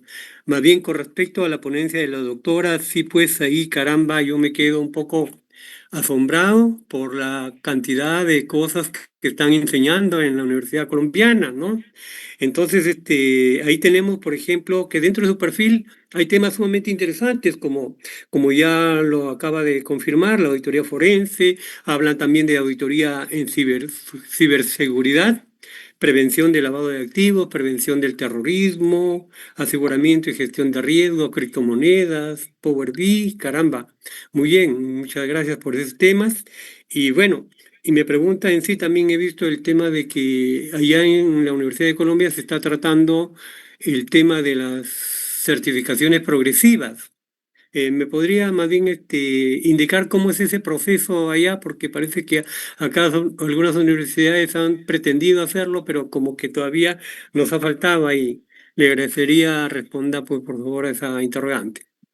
Bueno, muchas gracias. Pues a ver, nosotros en estos momentos estamos trabajando precisamente el tema de estas certificaciones desde una primera escala y es la microcertificación en software, por aquello de que las empresas están requiriendo contadores que ya tengan dominio de un instrumento, de una herramienta donde ellos no se desgasten explicando.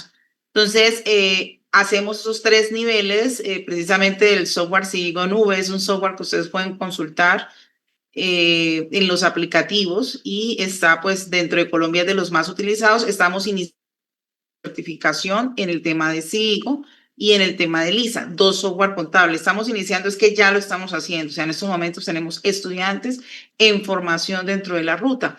Nos toca, dentro de la ruta, hay un tema de auditoría. Queremos fortalecer todo el tema de SARLAB, que es todo lo de la prevención de lavado de activos. Y esto sí lo estamos trabajando para el otro año en convenio con ASFACOP, que es nuestra Asociación de Facultades de Contaduría, y un instituto que se encarga pues de manejar todo el tema de prevención contra el lavado de activos y haríamos como ese trío de certificación.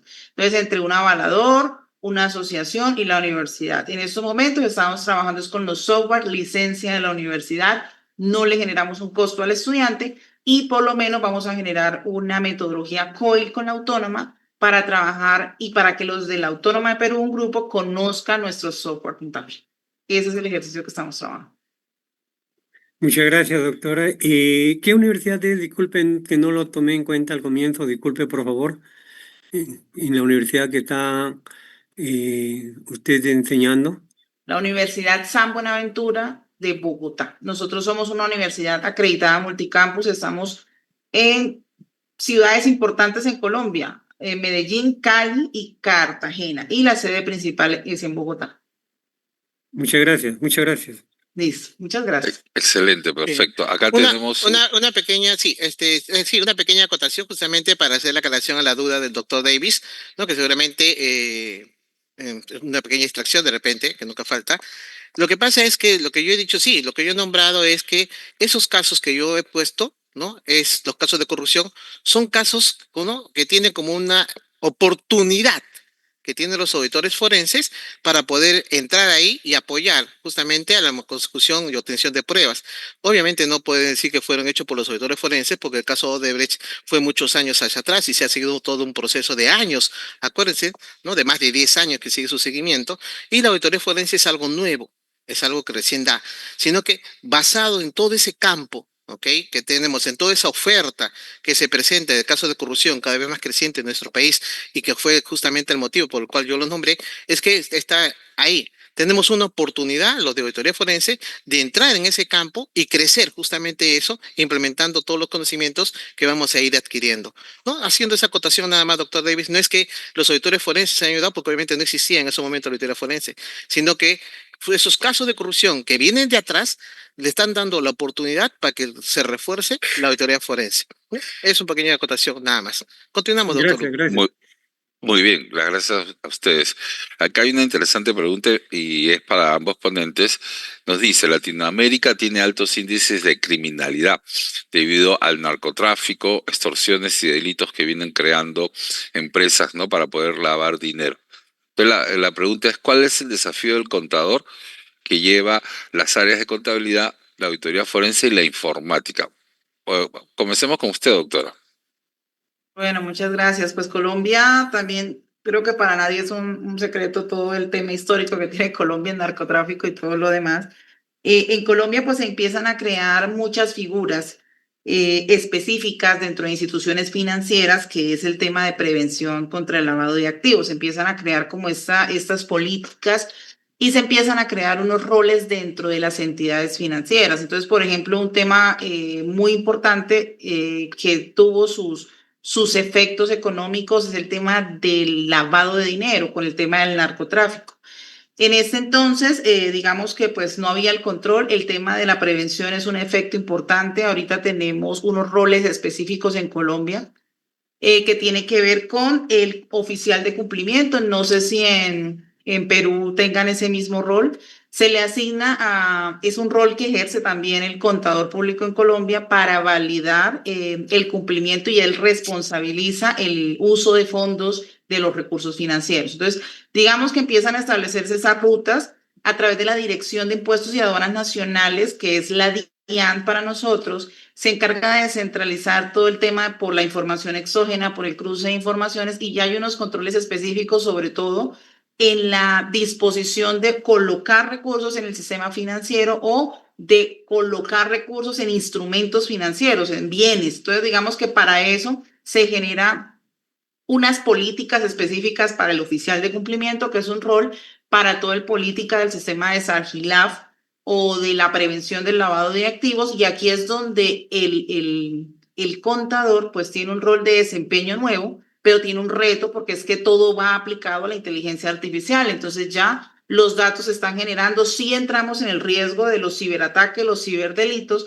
y por eso estamos en un país en construcción, diríamos nosotros. Latinoamérica somos países en vía de desarrollo, estamos en vía de aprendizaje y ese aprendizaje nos hace a nosotros como instituciones de educación superior y como contadores, pues velar para que esa formación o ir en línea con esa formación de capacitación, de instrumentación. Para nadie es un secreto que la tecnología es un boom, pero también es un misterio en muchas de las cosas y muchos de los dominios. En esa ruta, pues nosotros tenemos como ese compromiso de ir poco a poco y ir generando esa cultura de ética del profesional que va a velar por el cumplimiento del tema del lavado de activos. Porque aquí entran muchas paradojas que tienen que ver precisamente con a veces la plata que le dicen al contador, empiezan a ver las influencias para que empiecen a legalizar. Entonces, digamos que es un tema de política económica que va más allá de solamente lo que hace el contador, porque aquí nos implica la política gubernamental. El modelo de gobierno que tenemos en estos momentos es un poco complejo. Las dinámicas arancelarias que tenemos con países que son nuestros proveedores y clientes, entonces, todo eso como que nos afecta, pero sí, el tema es el perfil que se está trabajando en entidades financieras, el tema del SARGILAB y los controles a través de la Dirección de Impuestos y Aduanas Nacionales. Gracias.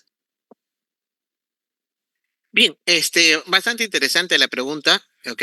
Y obviamente sí, estos de los casos que para Latinoamérica, pues más bien que todo es un desafío para el contador, para el profesional, pero una invitación a crecer en áreas afines, ¿no? Crecer en criminalística, a seguir los lineamientos de acá en el Perú tenemos lo que es la Unidad de Inteligencia Financiera, la UIF, ¿ok? Que es una entidad que justamente ve el lavado de activos, el proceso de seguimiento, aprender los contadores de criminalística, de investigación, técnicas de investigación, es decir, de tal forma que podamos detectar justamente esas situaciones, ¿no? De corrupción, de lavado de activos, el manejo, ver cómo lo procesa la unidad de inteligencia financiera y complementar con nuestra formación de construcción de la información contable para poder revisarlo mejor. Y acompañarlo también de algo muy importante, para eso están los colegios, ¿no? Incidir en que el código de ética de los contadores. Me podrán decir, sí, profesor, pero eso es algo utópico, pero que partamos de eso. Mientras nosotros busquemos crear contadores con honestidad, con integridad, pues lógicamente son contadores que van a tener un muro ante esa corrupción, un muro ante la influencia, un muro ante la prebenda de compra de sus conciencias. Si nosotros desde la formación en nuestras instituciones universitarias los vamos formando y moldeando como contadores íntegros, con ética, con formación de honorabilidad, impermeable a esa corrupción o a esos intentos de corrupción, pues lógicamente obtendremos profesionales que puedan hacer frente a esa corrupción en nuestro país. Como lo dijo la doctora, estamos también nosotros en construcción, pero en una construcción ascendente hacia algo positivo. El reto está, chicos, el desafío está. Ustedes lo toman, ustedes crecen, todos ganamos. Siguiente, doctor. Perfecto, perfecto. Tenemos otra consulta. Nos consultan, ¿cuáles son las técnicas más efectivas que se utilizan en la auditoría forense para detectar y probar fraudes financieros dentro de una empresa? Bueno, como le decía, ¿no? Son, la principal es la entrevista. en donde tú entrevistas a los principales y en la entrevista que se te va a enseñar en una forma de entrevista, no solamente son preguntas abiertas, en donde tú vas a ver primeramente las respuestas y después vas a ver los gestos. Si se pone nervioso, el famoso gesto que parpadea el ojo o se agarra la nariz cuando están mintiendo, que eso lo puedes tú ver en la parte de la psicología y de criminalística, de situaciones que tú puedas detectando, ¿no? O mira hacia el vacío, o mira hacia abajo, y tú vas anotando. ¿Para qué me da? Eso me da un indicio para ver y contrastar con la siguiente entrevista que yo haga, para ver la trazabilidad. Si todo está correcto, van a seguir un mismo camino. Si hay algo distorsionado, pues van a ver esos altibajos, ¿no? A través de la entrevista. Otra técnica a través justamente del monitoreo digital, a través del borrado de los archivos, a través de la recuperación de archivos o correos que han sido borrados, a través de software que me ayudan a recuperar justamente eso, ¿no? De tal forma que puedo yo detectar, ¿no? Las técnicas principales y la otra que también se da, ¿no? Pues la inspección física, ¿no? Obviamente no me presento yo como en la clásica de auditor financiero, alterno y la corbata, y obviamente ya saben que soy el auditor, no, sino una forma encubierta, ¿ok? Voy observando y voy viendo y voy constatando, ¿no? La trazabilidad de la operación, de cómo ingresa la mercadería, cómo sale la mercadería, quién le ingresa, quién le detecta, qué tiempo, qué documentos, si hay o no hay, ¿ok? Y si se está constatando o no lo que ingresa o no ingresa para ver justamente la pérdida de materiales, la pérdida de inventarios, ¿no? Entonces, esos tres, digamos, que puse justamente en el ejemplo, son las tres técnicas que ayudan en primera instancia a tener una mayor eficacia en una auditoría forense. Hay más, porque está en crecimiento, como lo dijo la doctora también la auditoría forense, está en crecimiento, pero esas tres son las básicas con las que podríamos empezar. Claro. Excelente, interesante. Ya para terminar con la última pregunta, nos habla sobre el problema de la extorsión ocasiona el cierre de negocios y emprendimientos. ¿Qué están haciendo los colegios de contadores tanto en Colombia como en Perú para dialogar sobre este tema con sus respectivos gobiernos? Doctora, ¿qué? Gracias.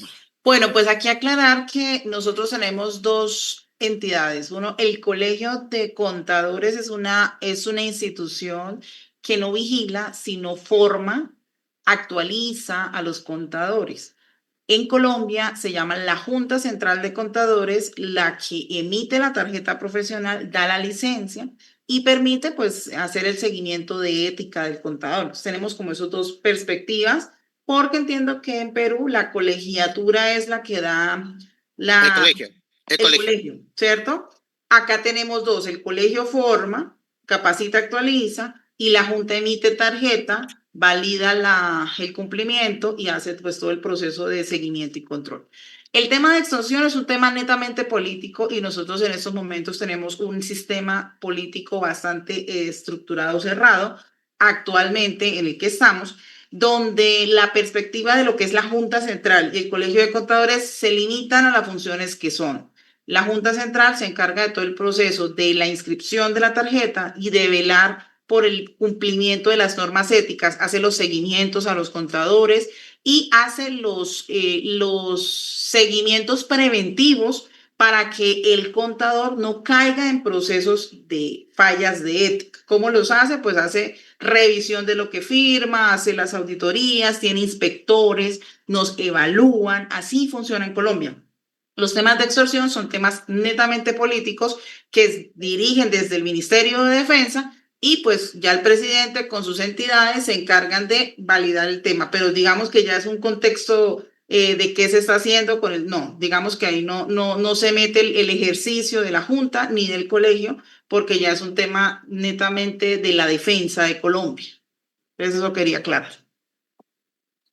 Bien, gracias, doctora. Sí, me acojo también a lo que dijo la doctora.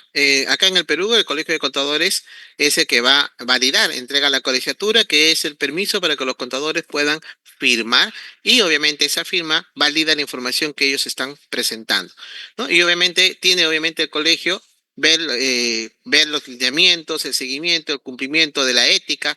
Si en caso que no haya, hay un comité de ética que sanciona, ¿ok? Con la inhabilitación del contador, ¿ok? En caso que incumpla sus códigos de ética. Y obviamente, como le dijo la doctora, también nosotros acá en el colegio, pues nos limitamos a esas funciones, a la de observación, a la de actualización académica, profesional, ¿no? Darle las herramientas a nuestros profesionales contables para que puedan ejercer y actualizarse justamente en esto, ¿no? En los seminarios y constancia de auditoría forense, negocios electrónicos, ¿no? Auditoría asertiva, etcétera, auditoría tributaria, y puedan ellos ejercer con eficacia y eficiencia su labor profesional. La parte en cuanto a las extorsiones, como le dijo, también acá en el Perú está en el Ministerio del Interior, ¿no? Que es la entidad que a través de sus políticas, ¿ok? Tienda justamente a enfrentar eso y que lograr, pues obviamente, resultados, Dios mediante, positivos para la población y para todos nosotros, ¿no? No se mete mucho el colegio en unas situaciones porque no escapa a nosotros y a las funciones por las cuales fuimos creados, ¿no? Eso es un poquito también la creación. Muchísimas gracias. Ya, muy bien, excelente, excelente. Ya la hora está avanzando y queremos a nuestra invitada de gala desde Colombia, queremos hacerle esta constancia a Lorena Cruz Gutiérrez Medina sobre su participación como expositora en el evento Conversatorio Internacional Perspectivas del Contador Público Caso Colombia-Perú en la Escuela Profesional de Contabilidad, Lima, 8 de septiembre de 2025, firmado por nuestra directora Paola Corina Julca García. Estimada doctora, no solamente la acompaña la belleza física, sino también la acompaña la belleza que nos ha transmitido en esos conocimientos de cómo la contabilidad se ha desarrollado en Colombia, cómo la contabilidad se está proyectando hacia los futuros contadores en sus claustros universitarios, ¿no? Y eso de verdad para nosotros ha sido un baño, una iluminación de cómo poder compartir en este conversatorio las perspectivas que tenemos en ambos países hermanos. Pido a Muchísimas gracias, doctor Hugo. Qué gusto, ¿verdad? Acompañarlos. Al doctor Richard, interesante todo el tema. Creo que eso es un espacio para hablar muchísimo. Si hablamos de tendencias, de auditoría forense, es un tema muy interesante para todas las, pues muy agradecida por este espacio y por esa certificación. Les agradezco, doctor Hugo. Y pues para todos los estudiantes también de la Autónoma, pues comentarle que tenemos este convenio que pueden aprovechar y obtener también ese título y quien quita que puedan ejercer también aquí en Colombia, pues con el reglamento nuestro también. Entonces, muchas gracias y ojalá en otra nueva oportunidad pueda encontrarlos nuevamente. No, faltaba más. Y también agradecer al doctor Richard Brown por él siempre la entrega que tiene, ¿no? Y ya es conocido acá por sus alumnos. Por favor, palmas de nuestro público para nuestros dos expositores en este interesantísimo conversatorio. Quedamos de ustedes. Muchísimas gracias. Los, Mil Muchísimas gracias a gracias. todos. Muchas gracias. Dios los bendiga. Hasta luego. hasta luego. Igual, muchísimas gracias a todos y hasta otro momento de crecimiento académico y profesional. Bendiciones para Gracias. todos. Un gusto. Hasta luego, doctora. Bendiciones. Hasta luego. Hasta luego, doctor Hugo.